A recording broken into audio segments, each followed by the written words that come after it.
picture pretty good? Woo! Dude, that's unreal. Dude, that's power.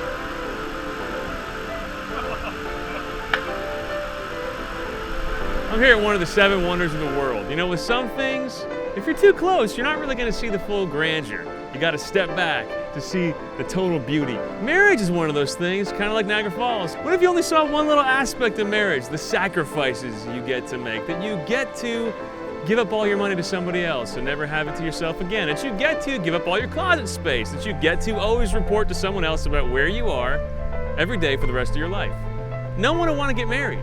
But if you see the big picture of love, suddenly all those sacrifices become bearable. They become worthwhile. You know, the same is true with faith.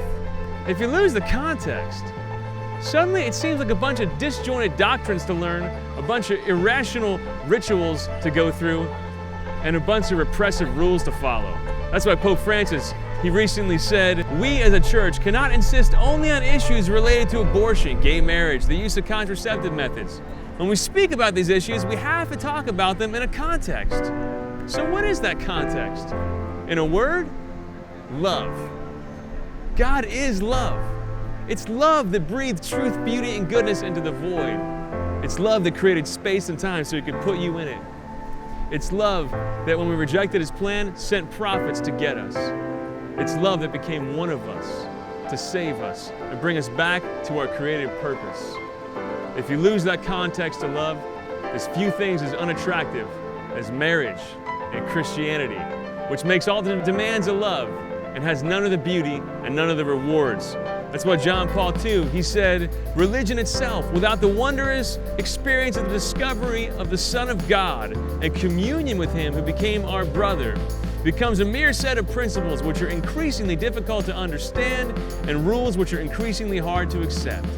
And Pope Benedict XVI said that the church can't become, quote, identified with certain commandments or prohibitions. And he specifically mentioned hot-button issues like women's ordination, contraception, abortion. And he said, because if it is identified only with the issues, quote, we give the impression that we are moralists with a few somewhat antiquated convictions and not even a hint of the true greatness of the faith appears. You see, guys, despite the crazy headlines, Pope Francis's message was really nothing new.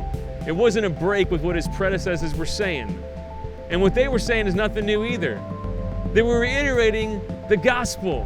Now, of course, the gospel message isn't that we can follow Jesus and do whatever the heck we want. No. Inherent in the question, will you marry me, is the question, will you renounce all others out of love for me? That's why when Jesus announced the kingdom, He said, repent and believe in the gospel with the same sacred breath. But that's not because He's some rule-giving ogre who wants to ruin your life and make you bored. It's because He's love, offering you His life, and He's asking for your hand in return.